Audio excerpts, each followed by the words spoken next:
Hello, hello, everyone. Thank you for joining. You are at Handshake's virtual career planning office hours. We are going to give everyone just a minute or two to log on to make sure that we don't get started a little too early. So just hang tight. We'll be getting started very shortly.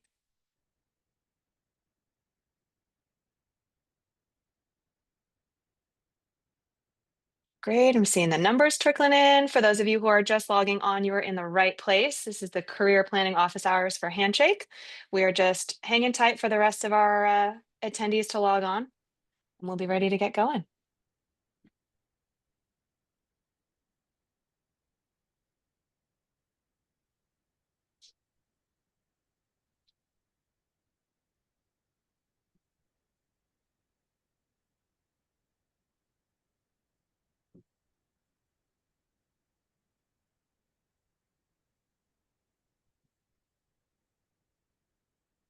Okay, all right. I see we're getting to a good chunk of people signed on, so let's go ahead and get started.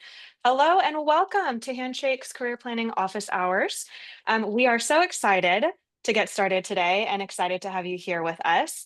This is our last virtual career planning office hours of the season, and we are so lucky to be here with our Senior Director of Success and Customer Education. These events are designed to give you a chance to ask your burning career questions and get advice from an expert who has already coached thousands of students. So for the next 45 minutes or so, please submit your questions using the Q&A box that's at the bottom of your screen on Zoom.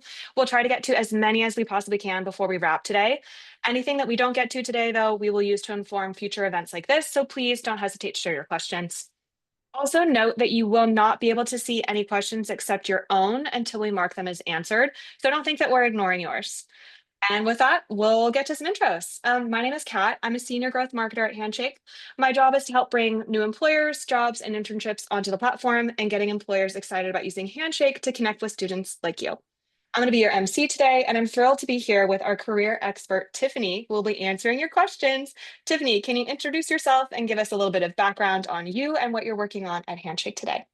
Absolutely. Hello, everyone, and thank you for being here. As Kat said, I have insert long title here that just means I get to lead an incredible team that supports many of the schools, all that you all attend, more just under 1,600 higher education schools across the US. And so my team is specifically there to support our education partners in service to you and helping you get incredible jobs. I have been at Handshake for about 6.5 years. And believe it or not, before that, I worked on university campuses. I often tell folks, throw a rock at the Bay Area, and I probably worked at one of those universities there. So shout out to any one of you all who are attending a school in California, the Bay Area. That place has a very sweet, sweet spot in my own heart. Bay Area Jason alum over here, UC Davis. I love to hear that backstory. Thank you. With that, let's go ahead and jump in. Are you ready, Tiffany? Absolutely. Before we dive into the questions, folks, I want to highlight something pretty remarkable. Just under 300 of you have already taken a very, very important first step. I want you to pat yourself on the shoulders. You are here invested in your career. You're showing up asking thoughtful questions and being open-minded. I want you to know that means there are a whole slew of your peers that didn't do that. Let's remove the folks who couldn't. They have class, they have an obligation. Your intentionality in showing up to here today tells me a lot about you as future job seekers and candidates. So I want you to know the characteristics that brought you here are powerful and take them with you.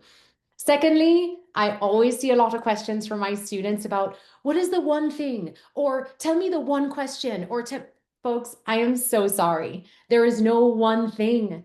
My career path looks very different from Kat's, very different from yours, and will very, very much look different for all of you. So I want you to take the things that I'm sharing today as one data point. It will not be all right or all correct. It's a perspective gained from years of data, of course. It is backed and proven. And I want you to know that someone else here in my place today would give you other bits of advice and other perspectives. My advice to you is to never do a singular thing. You go on one interview, you try a couple of things in your toolbox, you go on another interview, you iterate and do a couple other things. So I just want you to hear my responses today through that lens, that there's no singular silver bullet. There's no singular 100% answer, but something that puts you in a frame just to give you a toolbox so big that you are prepared for whatever it is that you navigate next. It's a great reminder. Thank you. I can't wait to dive into more of your insights. Let's kick it off. If you could go back to the beginning of your career, Tiffany, what would you tell yourself? Funny enough, that's where I started. I wish I had done what our attendees are doing here today. I did not ask enough questions. I actually don't think I even knew, I'm going to date myself. There wasn't LinkedIn.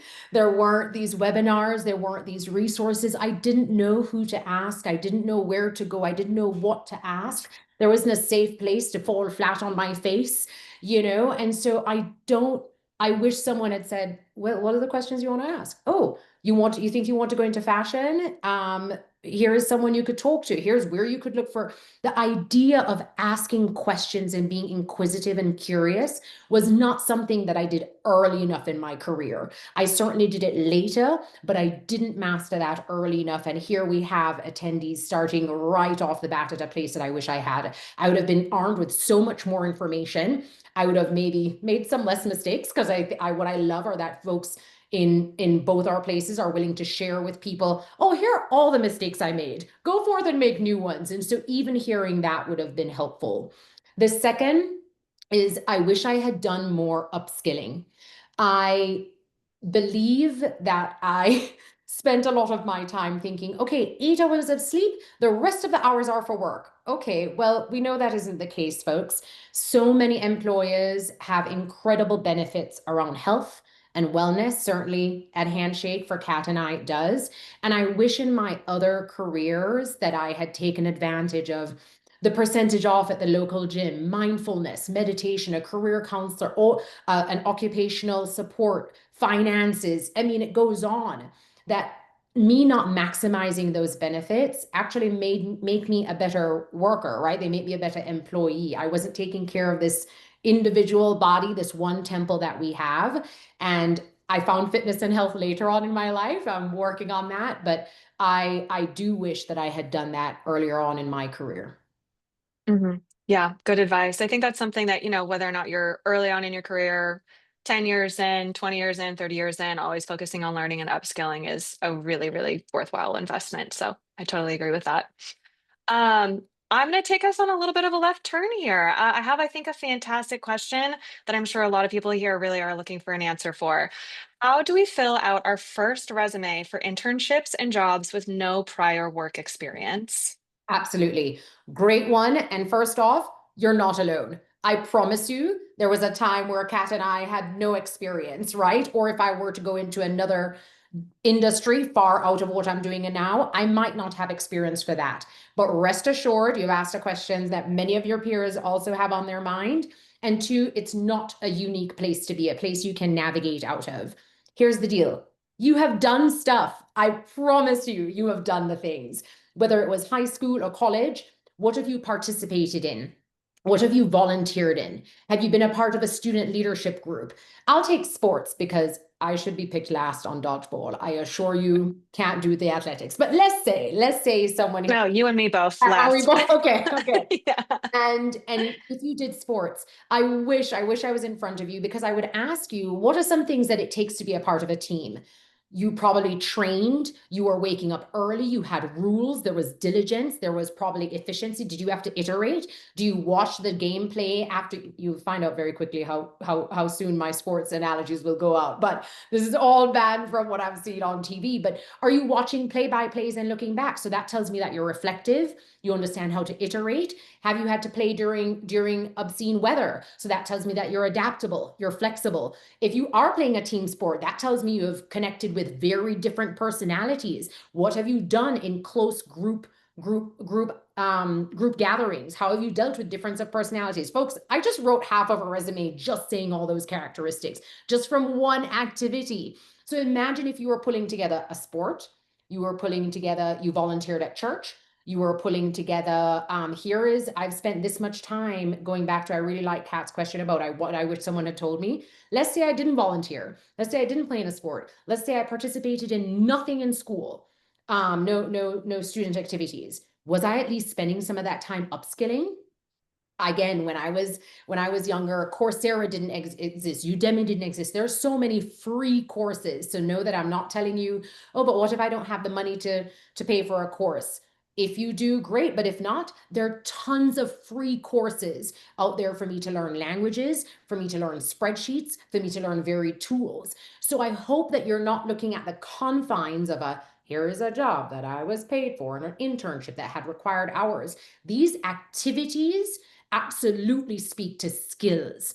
And a good employer wants to hear about those skills. I think we'll get to there pretty soon, but as you've heard me allude to, I didn't work in tech or at Handshake. I had a whole other career for almost 15 years in higher education. So my job was not applicable to any of the tools that I'm using now, but what I did was help them translate the skill set, my connection. I manage a team. I have managed people before. Here's what I understand about what that takes. And so even translating that, I say that to say the advice I'm giving you, I had to give my also older self recently. And so I want you to know it is very applicable. Minimal skills in an actual work setting does not minimize you from creating a awesome resume. I love that. I think one of the things that I wish I had known early on in my career when I was writing my first resume was exactly what you were just sharing, is that there is such value in all of those types of soft skills. You might not be thinking, maybe I can't program in SQL or Java, but if you have strong collaboration, teamwork, learning skills, that's huge. And if I could Um, add to your point, I would never call them soft skills. I would call them success skills. oh, I like that rebrand. Absolutely. Folks, I hire a lot for my team, and these are the skills that you can imagine. I could see 14 candidates and they all have certificates in SQL, certificate. So in the midst of all of that, I'm looking for those success skills. Who's going to be able to hop on the call with a customer and really understand what they're sharing, really hear the question behind the question, who's good at problem solving and troubleshooting. Those are the things that really matter on that resume. Wonderful, wonderful. Another resume question here. Is it true that a resume should not be longer than one page? And how important do you think it is to include skills on your resume if you are limited on space? All right. Well, if I were to answer in the reverse, skills are important, folks. And this will definitely go back to what I said at the beginning. I'm sure many employers have a different perspective on what I'm about to share. One, your career counselors at your institutions will always have, I would say, the freshest, most specific, and targeted feedback for you on a resume by industry, because I have seen that matter, right? You can look at if there are any fashionistas on our in attendance. A model or a designer's resume might look very different than, say, my partner's resume in safety engineering, right? Where there might be some leeway for color and images